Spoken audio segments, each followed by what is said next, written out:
सोचो, अगर मैं तुमसे कहूँ कि जिस 3D दुनिया को तुम रोज देखते हो, जिन बिल्डिंग्स को तुम देखते हो, जिन लोगों से तुम मिलते हो, यहाँ तक कि तुम खुद, शायद वो असल में 3D है ही नहीं, और जो हमें 3 डायमेंशंस वाली दुनिया दिख रही है वो किसी 2D इन्फॉर्मेशन का प्रोजेक्शन हो सकती है। ये सुनने में साइंस फिक्शन लगता है, लेकिन फिजिक्स में एक ऐसी थ्योरी मौजूद है जिसे कहते हैं होलोग्राफिक यूनिवर्स थ्योरी। सबसे पहले समझते हैं कि होलोग्राम क्या होता है। आपने होलोग्राम इमेजेस देखी होंगी। एक फ्लैट सरफेस पर इंफॉर्मेशन स्टोर होती है, लेकिन जब उसे देखा जाता है तो वो 3D ऑब्जेक्ट जैसी लगती है। मतलब इन्फॉर्मेशन 2D में है, लेकिन एक्सपीरियंस 3D का मिलता है। अब कुछ वैज्ञानिक कहते हैं कि शायद हमारा यूनिवर्स भी कुछ ऐसा ही हो, लेकिन ये आइडिया आया कहाँ से? इसकी शुरुआत ब्लैक होल से हुई। ब्लैक होल्स यूनिवर्स के सबसे मिस्टीरियस ऑब्जेक्ट्स में से एक है। जब कोई चीज ब्लैक होल में गिरती है तो सवाल उठता है कि उसकी इन्फॉर्मेशन का क्या होता है। फिजिक्स के अकॉर्डिंग इन्फॉर्मेशन डिस्ट्रॉय नहीं होनी चाहिए, लेकिन अगर कोई ऑब्जेक्ट ब्लैक होल के अंदर चला गया तो उसकी इन्फॉर्मेशन कहाँ गई? इस प्रॉब्लम को ब्लैक होल इन्फॉर्मेशन पैराडॉक्स कहा जाता है। इस पैराडॉक्स को समझने की कोशिश करते हुए भौतिक वैज्ञानिकों ने एक बहुत इंटरेस्टिंग बात नोटिस की।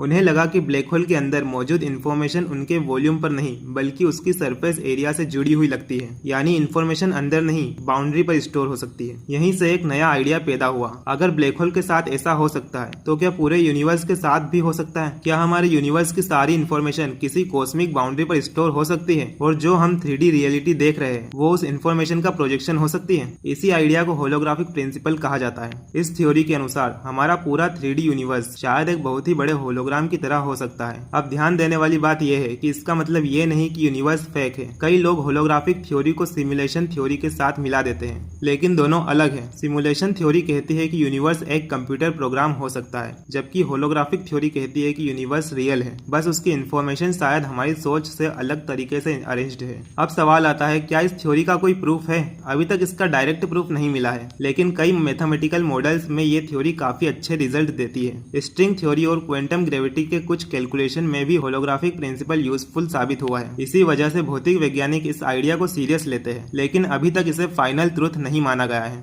अब जरा इसके कॉन्सिक्वेंसेस के बारे में सोचो। अगर ये थ्योरी सही है तो शायद स्पेस और टाइम भी फंडामेंटल ना हो। शायद जो रियलिटी हमें दिख रही है वो किसी और डीपर लेवल की इन्फॉर्मेशन से बनी हो। मतलब यूनिवर्स को समझने का हमारा पूरा नजरिया बदल सकता है। और सबसे हैरान करने वाली बात, अगर हमारा यूनिवर्स होलोग्राफिक है तो हो सकता है कि पूरे कॉस्मोस की इन्फॉर्मेशन किसी बहुत दूर की बाउंड्री पर एनकोडेड हो, और हम सब उस इन्फॉर्मेशन का एक प्रोजेक्शन हो। अभी तक ये सिर्फ एक साइंटिफिक पॉसिबिलिटी है, ना इसे प्रूव किया गया, ना ही गलत साबित किया गया, लेकिन ये उन थ्योरीज में से एक है जो हमें मजबूर करती है सोचने पर कि क्या रियलिटी वैसी है जैसी हमें दिखाई देती है, या फिर हम यूनिवर्स को अभी भी पूरी तरह समझ नहीं पाए हैं। अगर आपको हमारी वीडियो पसंद आई हो तो जाने से पहले एक लाइक और सब्सक्राइब जरूर करें। धन्यवाद।